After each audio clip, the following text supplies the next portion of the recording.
Good afternoon and welcome to another edition of Build Your AutoCAD IQ. This is another in the series of Beyond the Basics, working with dynamic blocks in AutoCAD 2017. I'm Victoria Studley, and our primary presenter today will be Sarah Emsley. We also have moderators, Ashley Luz and Bryce Thalen, joining us in the chat window, so ask them your questions and they'll try to help you out. So Sarah is a technical support specialist in Lake Oswego, Oregon. You might also see her frequenting the Autodesk community page for AutoCAD. I am another Autodesk technical support specialist based out of our Manchester, New Hampshire office supporting different AutoCAD products. Ashley Luz is also a support specialist based out of Boston, Massachusetts. And Bryce Thalen is also a technical support specialist supporting AutoCAD products out of our Lake Oswego, Oregon office. So before we get started, feel free to leave your questions in the chat window and we'll get to them as time allows. The session is being recorded and we'll upload it to YouTube within a couple days here. And the links to the the links to the data set and the PowerPoint and script will be available in your registration reminder, in the post-webinar survey, and we posted them in the chat window for you. We also want to remind you about a cool day that we're hosting soon called Autodesk Answer Day. We did one of these last year, and people were so interested in it that we've actually widened it to include a series of different products. So if you're interested in learning things or asking questions about 3ds Max, AutoCAD, Civil 3D, Inventor, Maya, Revit, or Vault, join us on May 18th. It's from 6 a.m. to 6 p.m. Pacific or 9 a.m. to 9 p.m.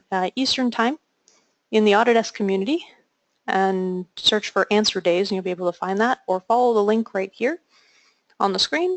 If you need to find the link after the presentation, you can go ahead and download it from the box site. So this is one of our Autodesk Help webinar series focused on AutoCAD. We'll have about 20 to 40 minutes of demo and some Q&A at the end. And here are some of our upcoming topics. On May 12th, we'll be talking about lighting in AutoCAD 2017, part of our 3D series. On May 19th, we'll continue with some tips and tricks about external references. May 26th, you'll learn a little bit about basic blocks in AutoCAD as part of our Back to Basics series. And then on May 12th, we'll come back to our Beyond the Basics series and do another webinar about working with constraints in AutoCAD. Here are the links to the webinar playlist on YouTube as well as the data set. And then over here on the right, we have some links to the landing page if you want to refer a colleague or you need to re-register for the series, a link to our Autodesk community, and some information about joining the beta.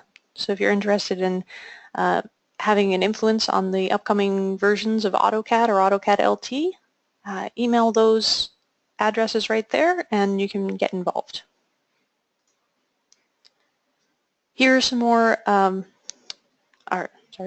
here are some links from our Autodesk Knowledge Network site. Autodesk Knowledge Network provides help articles, troubleshooting, downloads, all of the information you need to be productive with your software.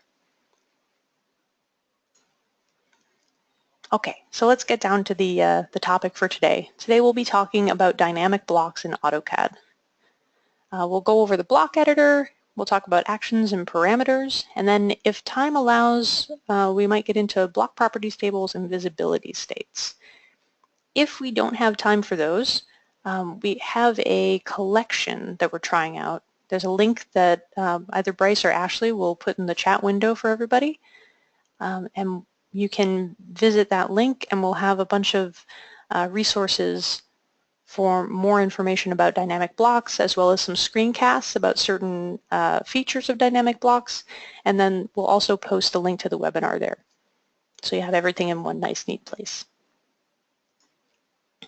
So let's, before we see this in AutoCAD, we'll run a couple of polls. The first thing we'd like to know is this your first Autodesk Help webinar? So go ahead and vote. We'll leave this open for a few seconds. For those of you who have been with us before, welcome back. And for those of you who are here for the first time, welcome. Glad to have you with us today. Thanks for taking an hour out of your day to learn something new. All right, I'll close the poll out and show you those results. It looks like we have a lot of new people today. Oh, sorry. No, I'm reading that wrong. It looks like we have a few new people. And most of you are repeats. It is. Hi, Sarah. All right. So we'll hide these and we'll do the second one here.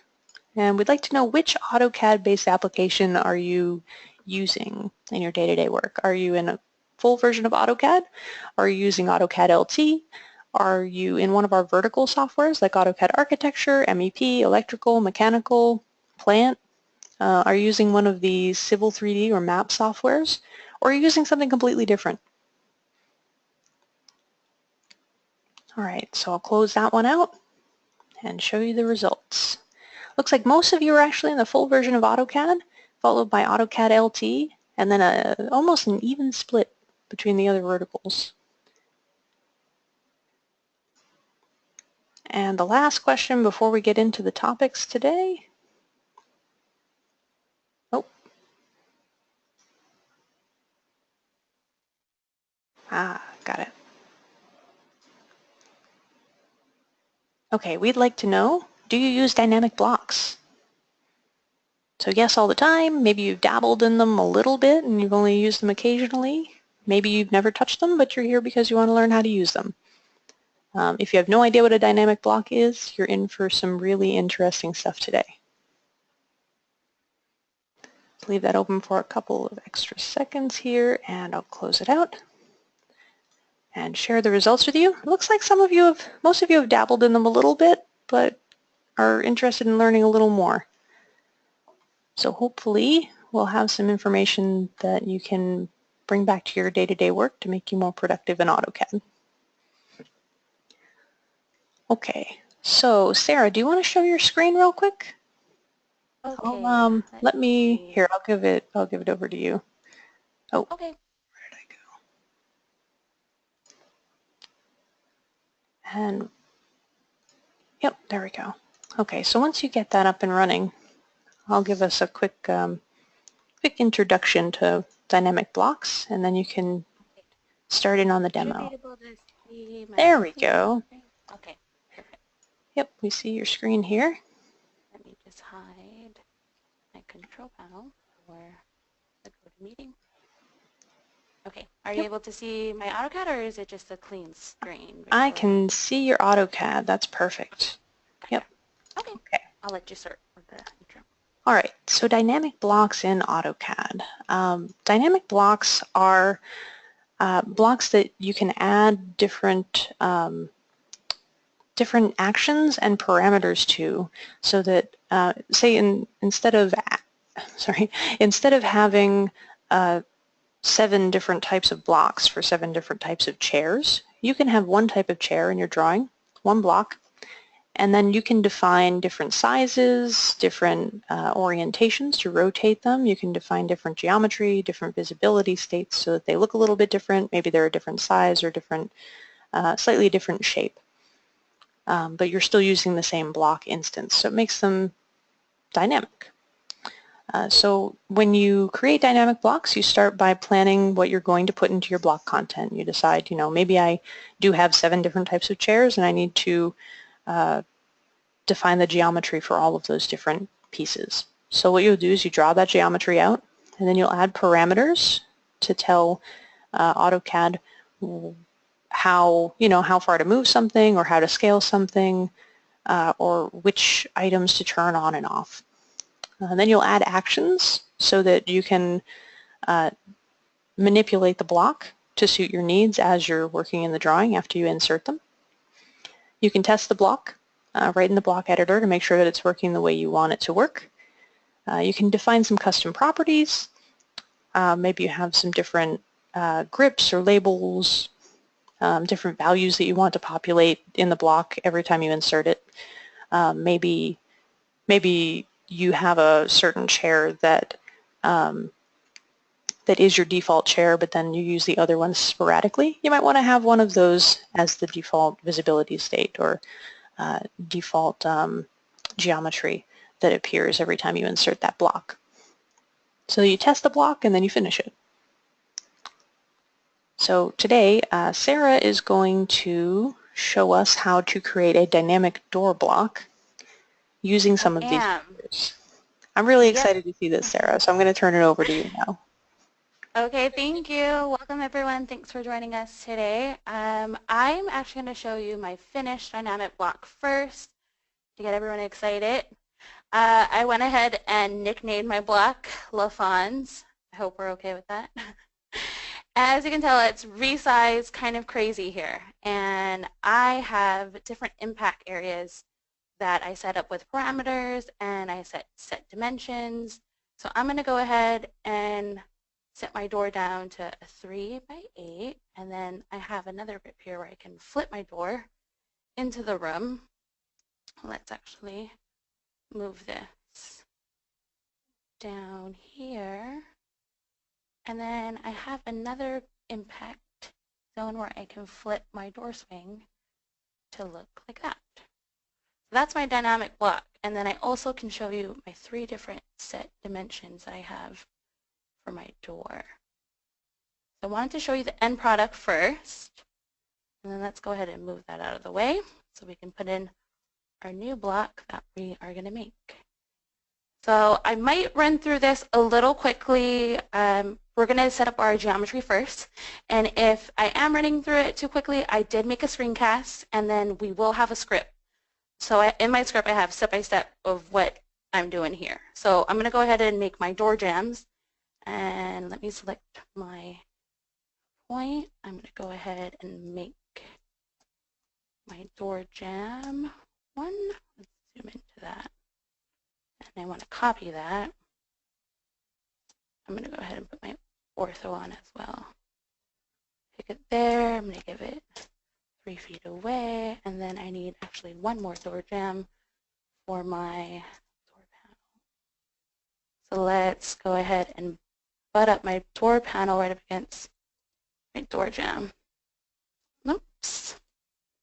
There we go. Let's get out of that. Then we're going to stretch my door panel to 3 feet. Let's put that there. And then I'm going to make a door swing. I chose start, center, end.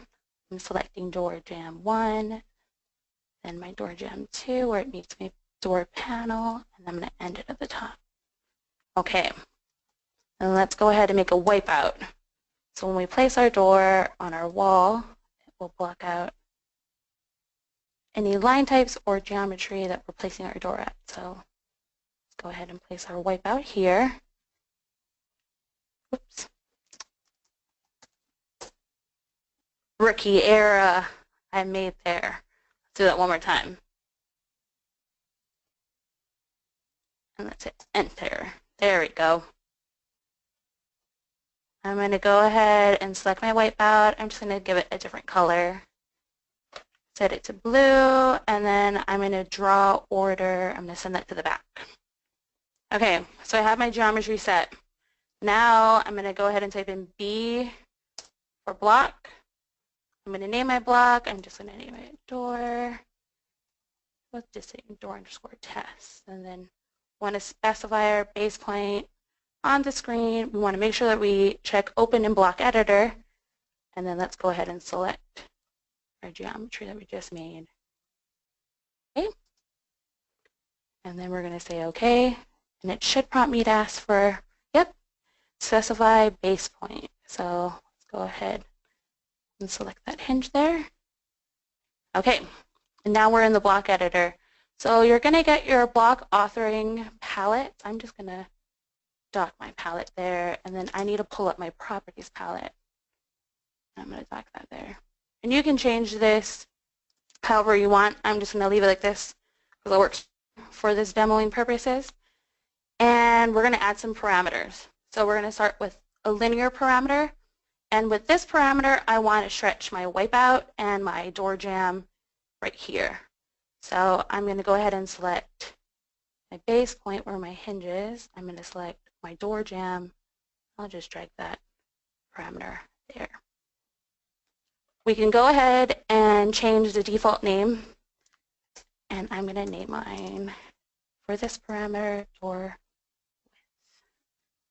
Enter, and you can see that it changed. And I'm also going to go ahead and right click, and I only want one grip display for this door, and that's going to leave the impact zone right here by my door jamb. So I set my parameter, and then now I need to add some actions. So I'm going to add a few. I'm going to start with a stretch action. You're going to want to select your parameter and then the endpoint here, or like what I like to call it, my impact zone. And then once you select your endpoint, it should ask you to draw a stretch box, which I'm going to draw over the areas that I want to stretch. I'm going to select my wipeout, and I'm going to select my door jamb. And hit enter, and then you can see I get that action icon right here. So when I stretch my wipeout and my door jamb, I want to make sure that my door swing and my door panel stretches with it. So I'm going to add a couple more. I'm going to add a scale for my door swing. So again, I'm selecting my parameter, then I'm selecting the arc, enter, and then you'll see my scale icon is there. And then I need to do one more stretch for my door panel.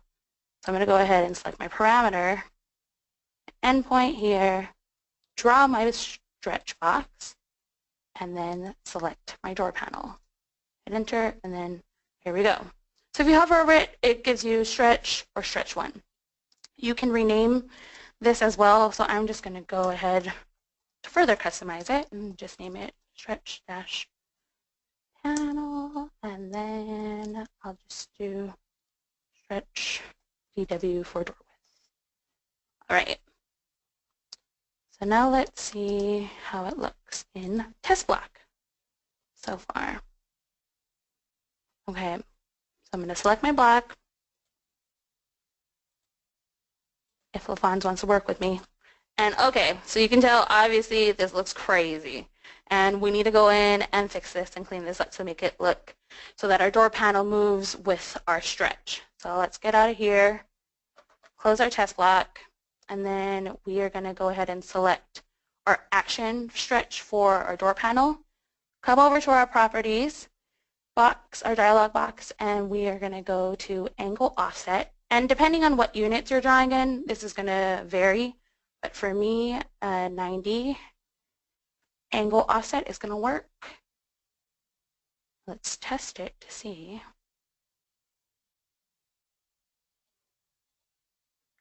And it did.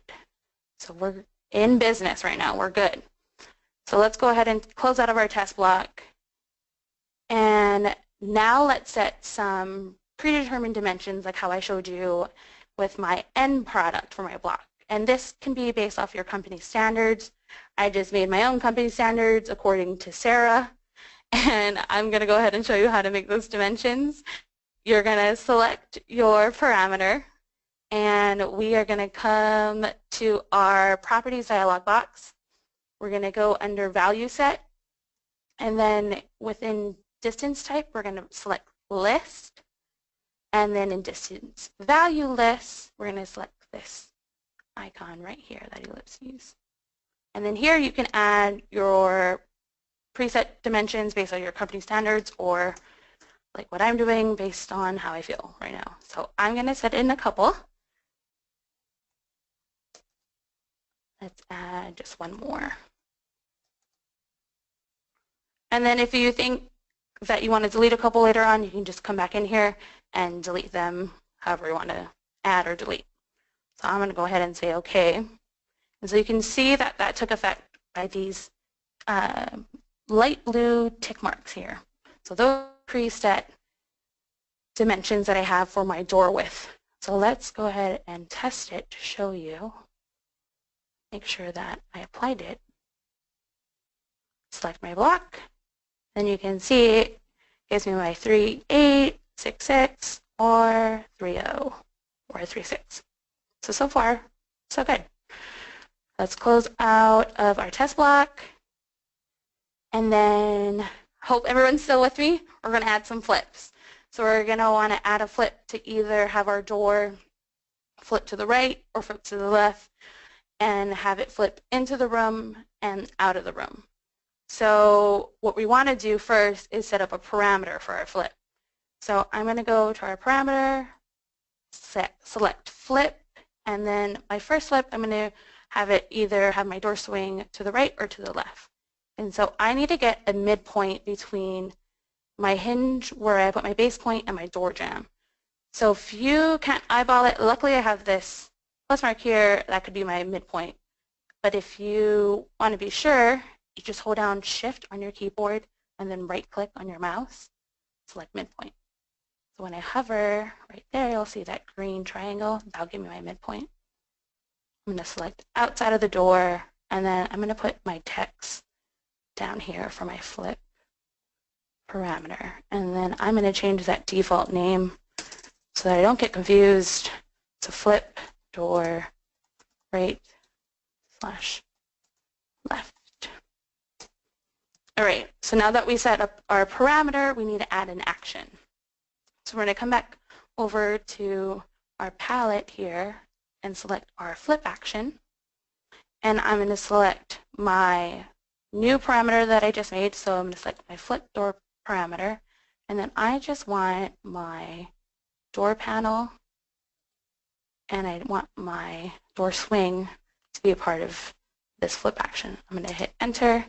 And then as you can see, my action icon drops down by my impact zone for my flip. So I have that here.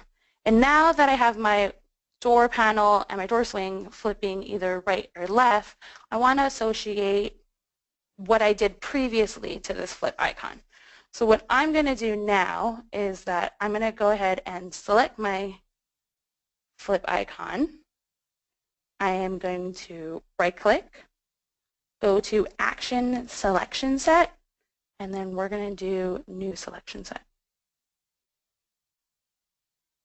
And then it's going to ask me for me to select my objects. And actually, I want all of this. So I'm going to go ahead and type in all. And hit enter one more time. And then let's test it and see if that worked. It should. It better. LaFawn's, she was getting crazy with me earlier when I was trying to practice, make sure. But she's going to be working, and she does. So there we go. We can flip it to the left, we can flip it to the right, and then we can also stretch, and our preset dimensions that we had are still there. So we're in business. We're good. That's So let's awesome. close. Good job, LaFawn. Yeah, let's close out of that. She was getting crazy with me earlier. She wasn't cooperating, but she is right now. So that's good. So it's working. Everything is associated. My flip command to my action commands that my actions and my parameters that I made previously. So let's go ahead and assign our midpoint to actually move when we stretch our door. So I am going to need to come in to my actions on my palette and select move. And I am going to go ahead and select my original parameter because I want my midpoint to stay with me no matter how far I stretch it. So I'm going to select my original parameter. Then I'm going to select my endpoint here. And then it's going to ask me to select objects. And then I'm just going to go ahead and make sure that I select my flip parameter because I want my flip parameter to be associated to my midpoint and my original parameter. Again, I'm sorry if that was confusing. It was I selected the move action, selected my parameter, selected my endpoint, and now I'm selecting my flip parameter. I'm going to hit enter. Let's test that out one more time to see if that worked how I wanted it to. So let's select our block. Let's stretch it out a little bit. Let's go back. Okay, I think we're in business. We're good.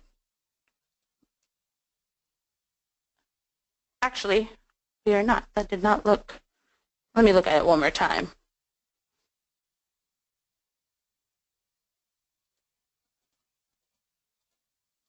Yeah, that was not right because that looks a little crazy right there. So let's go back and close my test block.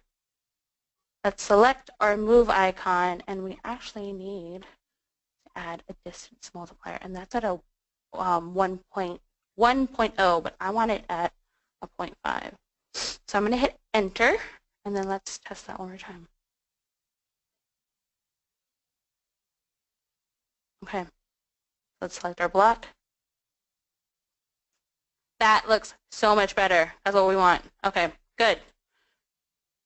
So after you go ahead and set your move action, you want to make sure that you don't forget this step like I did for distance multiplier. And again, this is going to change depending on what units you're in, but for me, 0.5 works. And again, we'll have this data set and the script and this recording up for you to review later on at your own pace if this is too fast of a pace. So we set our flip parameter and our move, and now I want to make sure that my base point moves with my door panel when I flip my door right or left. So I'm going to just escape. I'm going to go to my parameters, select my base point, and I'm just going to select this hinge where I had it originally. And now it's asking me to specify a parameter location. So I'm just going to go ahead and select the same spot that I selected my base point. I'm going to hit enter. All right, and then let's go ahead and associate my new base point with my flip. I hope you guys are staying with me. My flip parameter, so that when I flip my door right or left and I stretch it, my base point moves as well. So I'm going to select my flip action, right click, action selection set, and then we're going to do actually a new. And I'm going to go ahead and just say all because I want everything to flip. Hit enter again, and then let's test this. Okay. And then let's try to flip it this way. There's our base point. So far so good. We're able to stretch. Okay, we're good. So let's close out of this. And now that we have that, our couple last steps, we're going to add a flip parameter and a flip action so that our door either flips into the room or out of the room. So let's go back to our parameters. We want to set a flip. And so for our door to flip in or out of the room, I need to set my flip parameter horizontally. So let me just turn off my OSNAP for this. And I need the midpoint between my two door gems. So I'm going to hold down that shift on my keyboard again. I'm going to right click, select midpoint, and then that should be it. Click right there. And then I'm going to click my second door gem. And then I'm going to go ahead and just select my text to say there. Okay, and let's go ahead and change that name to flip door in / out. Enter. Okay, we have our new name, and then we have our impact blue arrow right here. So we have our new parameter, and like we've done previously, once we set our parameter, we add our actions. So we're going to come to our actions. We're going to select our flip action. We're going to go ahead and select our new flip parameter. And then it's going to ask us for select our objects, and then we want to say that we want all of our objects to flip in and out of the room. Enter again, and then we need to test our block. Let's test our block. Let's make sure everything's good. So let's flip our door this way.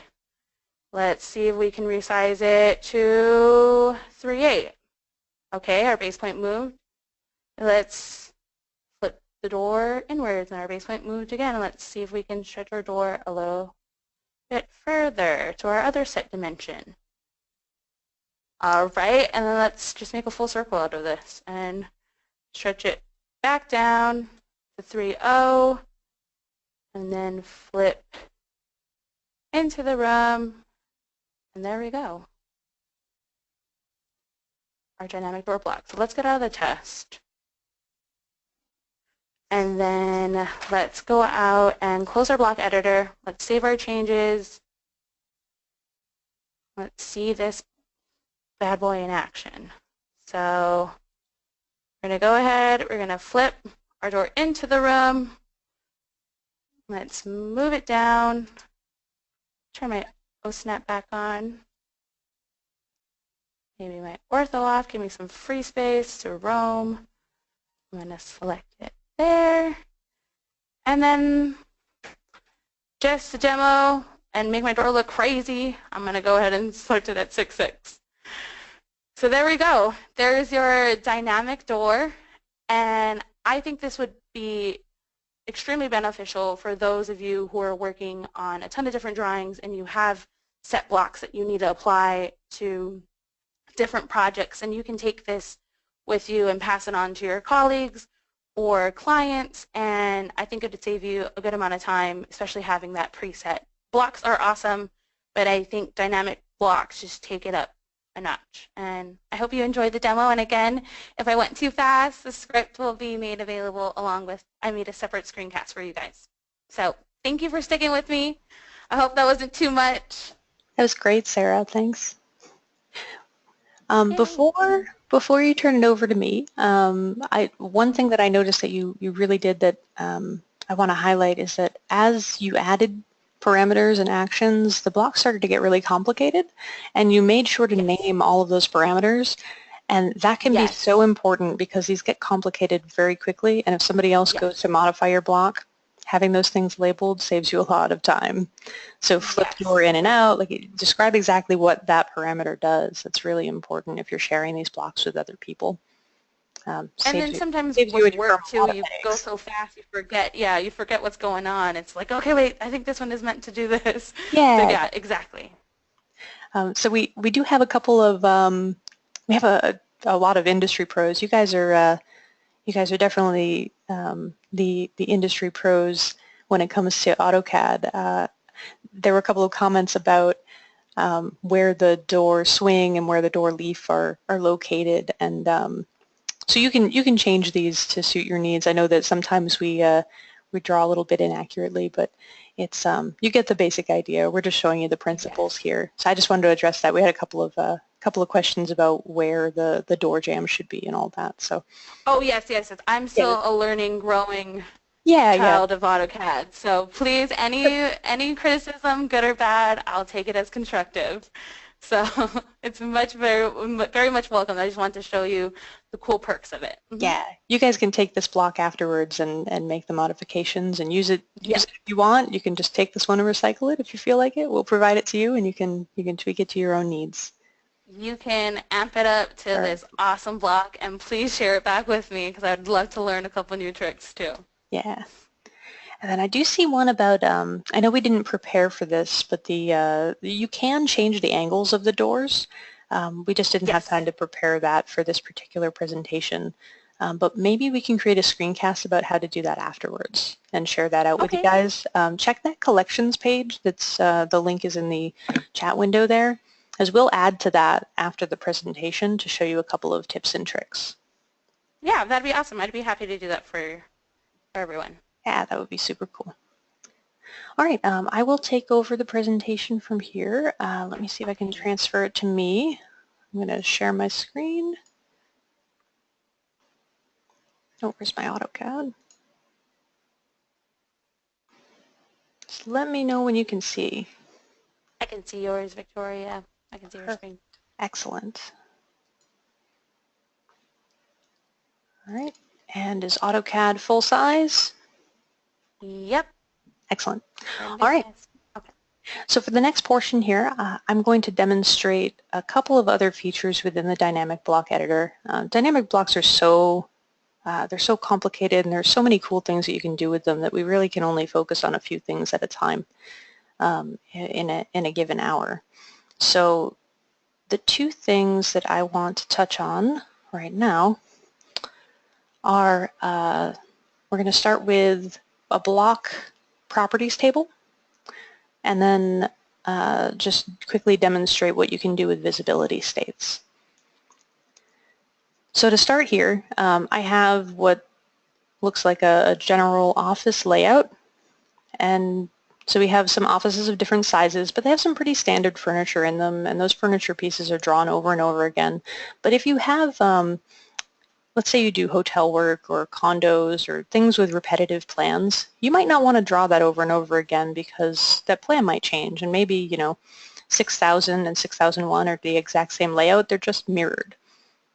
And the same with 6002 and 6003 and so on. You might want to leave these blank just so that the plan looks clear, or so that you don't have to do a lot of repetitive work. So I could come in here and so I have these blocks for the labels for these rooms, and this one is just a regular block with an attribute in it, and I could come in and change this attribute to whatever I want it to be, and it'll change. However, I'd have to go in and do this for every single block, and then I'd also have to come in and change the text if somebody moved from one office to another. And maybe I want to add some information here. So down here, I have another version of this same plan, except I've only drawn each one of the units once. And we're going to create a block that can quickly populate the information for each particular unit. So the first thing that I want to do is draw my rectangle for my, I'm just going to copy this one. Yeah, there we go. And then I'm going to move this down so it's close to 0, 0. That's my old block. Okay, so I've got this close, and I'm just going to pop it onto the room number layer. And from here, I'm just going to go right in, use the block command, and we'll just call this room info. We'll call it room info block.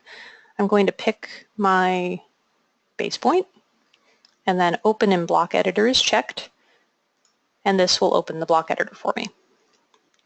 Now once we're in the block editor, I've got my block authoring palette. I also have my properties available.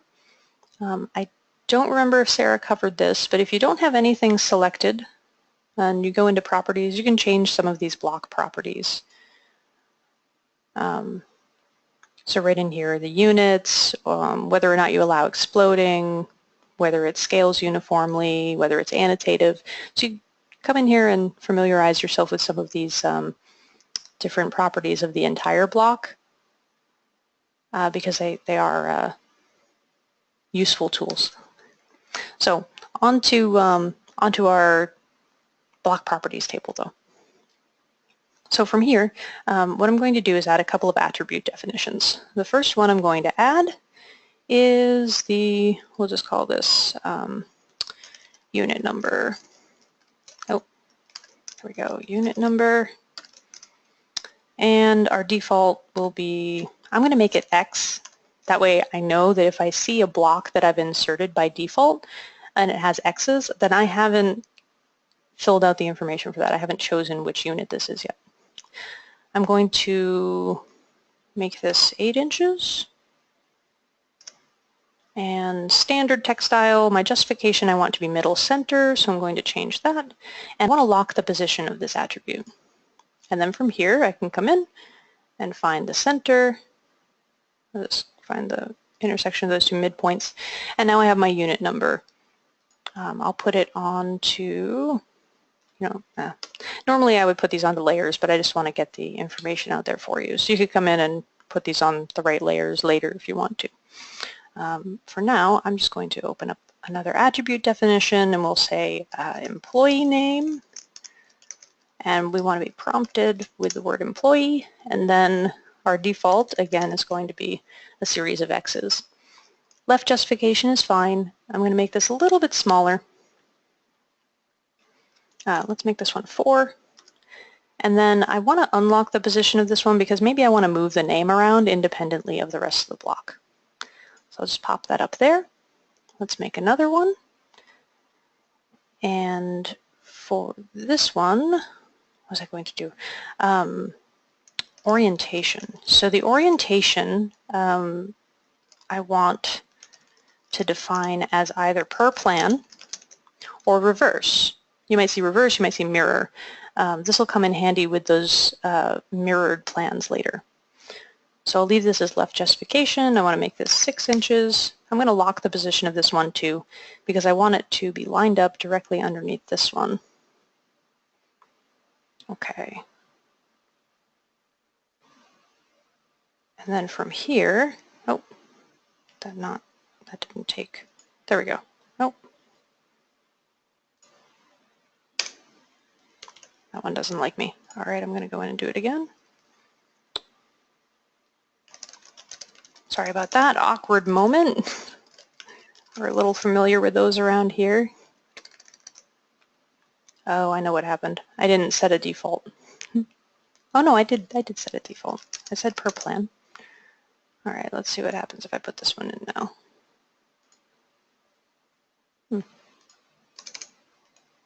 Okay, that one doesn't like me. I'm going to try one more, and if this doesn't work, then we'll move on. We'll call this one unit type. And maybe my default unit type, maybe I have predominantly, unit A. Okay.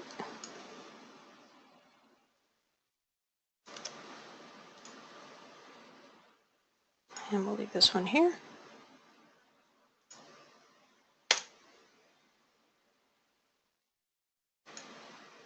Okay. All right, it liked me there. So we'll put this one down here. Try that orientation one more time. If it doesn't work, then I'm going to move on.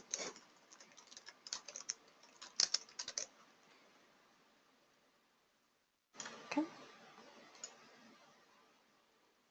Maybe it needs that. Okay, got it. I don't know why it's being so finicky with me today. That's why I named mine. She was being crazy with me earlier. Oh, okay. All right. Some days Albert. it works, some days, yeah, Albert, there you go. Yep, I'll name this one Albert. Now it'll be all right. Cool. Okay, so from here, now I have my attributes defined and I have my geometry in the file.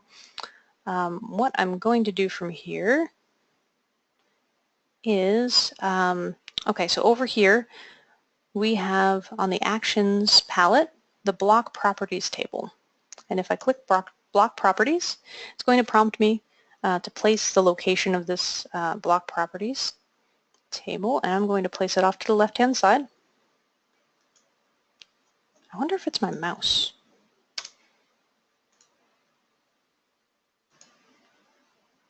Okay, so from here it's going to prompt me for the number of grips, either 0 or 1. I'm going to just accept the default and say 1 grip.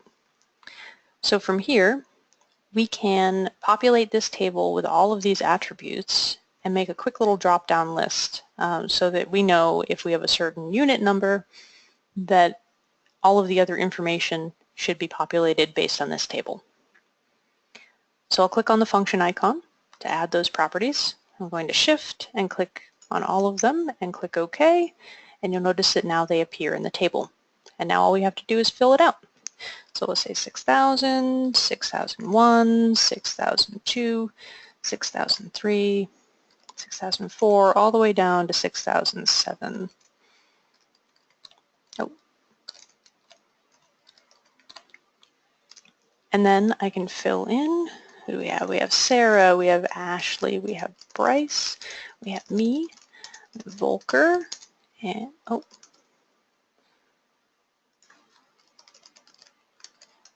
we have Zach, we have Mike, and we have Noman. All right. And then the unit type, we know this one's, unit A, and this one's unit A as well. But we know that this one up here is per plan. And then we know this one is the reverse. And then we can go down the list and just say unit B,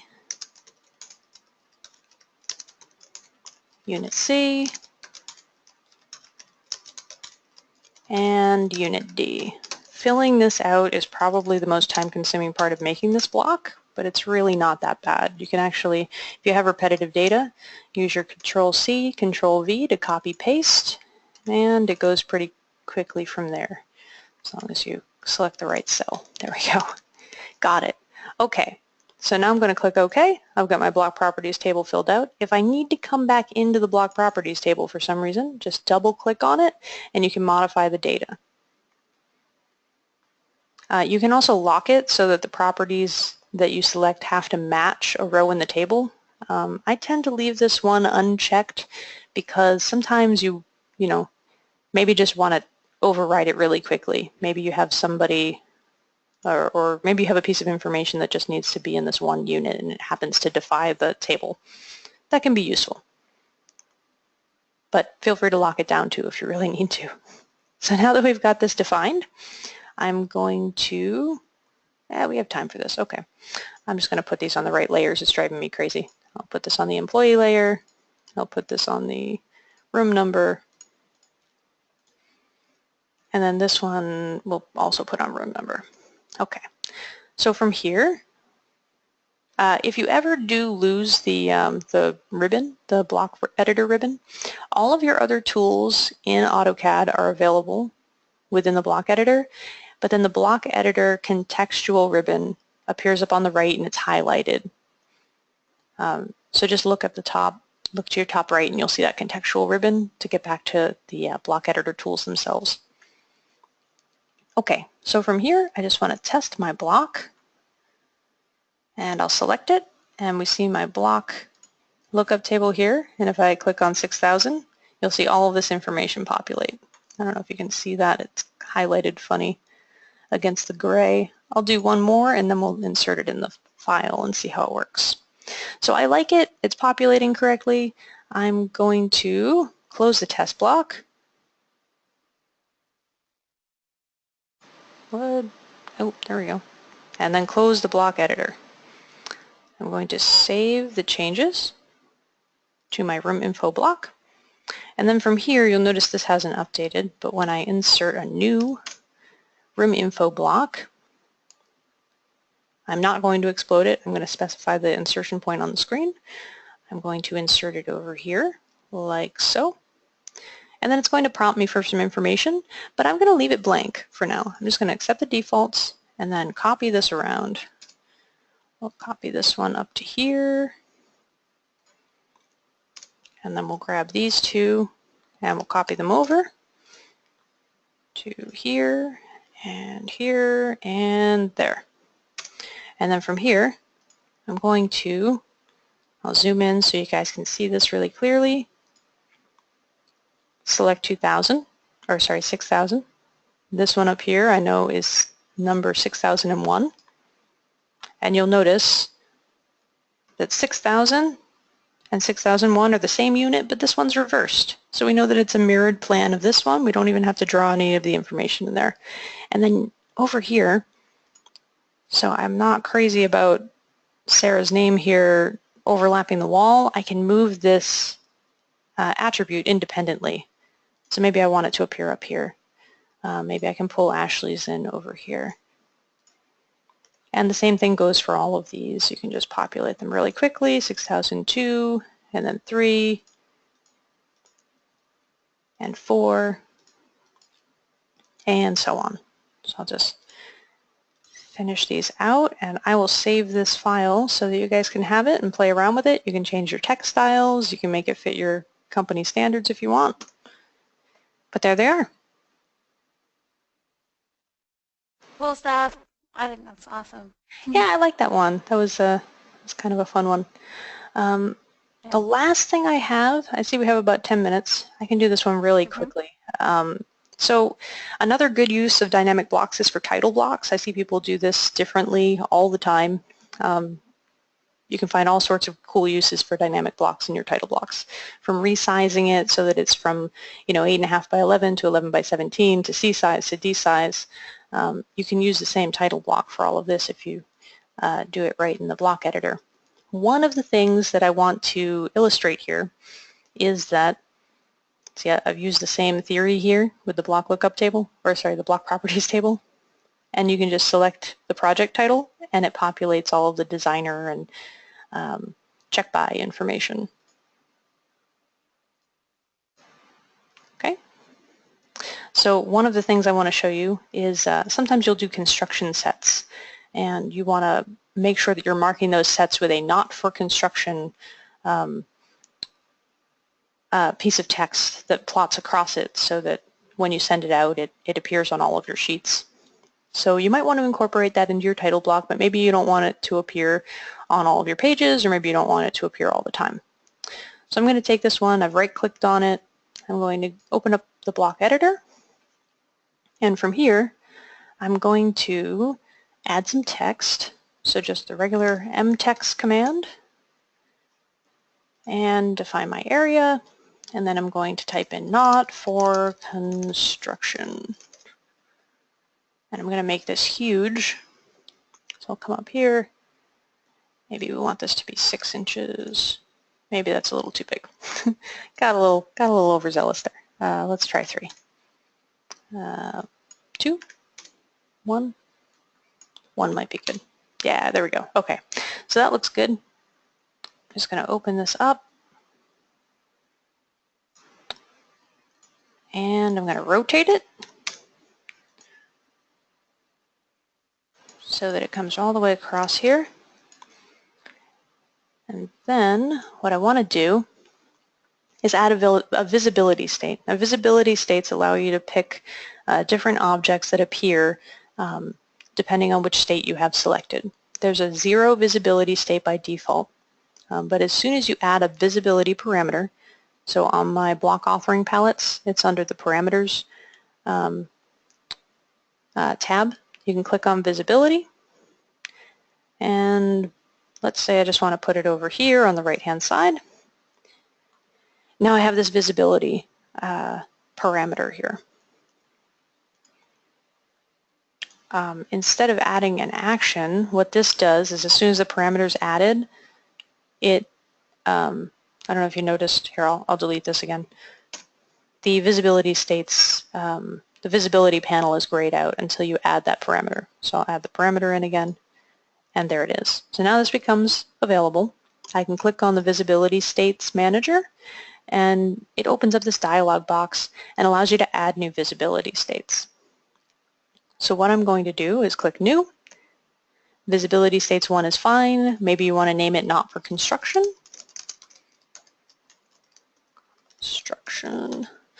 Okay, and then you have a couple of options here. You can hide all of the existing objects that have been drawn so far when you open this new visibility state, or you can show all of the existing objects in that new state, or you can leave the visibility of existing objects unchanged and then choose as you draw things whether or not to include them. I'm just going to leave the default here and then say OK. So now that I have this not for construction visibility state, what I want to do is flip back to this 0 state, and I'll select my not for construction text. And up here there are 3 different options. There's this one will just show you, it toggles off, it's BV mode will tell you whether or not things that are invisible are slightly visible but grayed out or not. I'll demonstrate that in a minute. The second thing is to make things visible in the current visibility state. The third thing is to make them invisible in the current visibility state. So what I've done here is I've selected the 0 visibility state, and I just want to make this invisible. So now when I switch over to not for construction, it's visible by default, and I've turned it off in this 0 visibility state. Here I'll show you what the visibility mode does. You can change this with the command BV mode, but you can also use the little toggle up here in the ribbon. So BV mode. See, it just grays it out, and then if I switch between them, I can still see what's invisible. It's just grayed out there.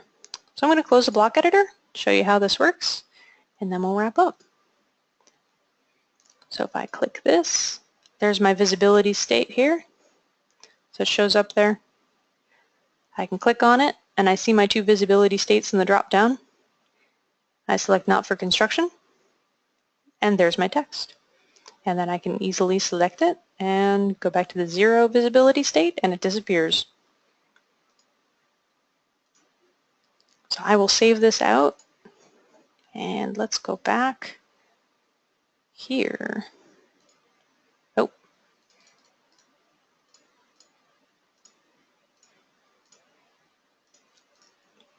okay. So here are some additional resources that you guys can use. We've got a previous webinar about dynamic blocks. We've got some screencasts. We've got that down the bottom. I would pay particular attention to that collection. That should be useful because we'll consolidate all of these resources into one place for you to make it a little bit easier to find. If you find me on AKN, it shows up under my collections as well if you're looking for it. So thanks for joining us today.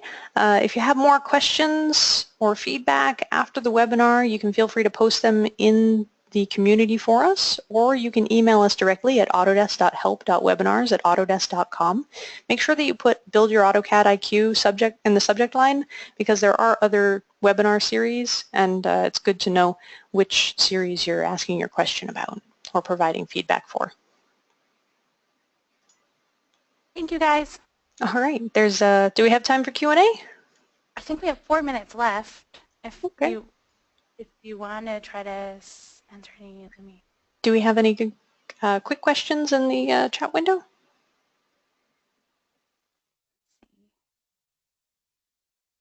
Ashley, Bryce, anybody? I think we're okay on questions, Victoria. Oh, let's see. I have one where I'll just ask this one, and I think we have enough time just for one, but it's, can you import table content from blocks?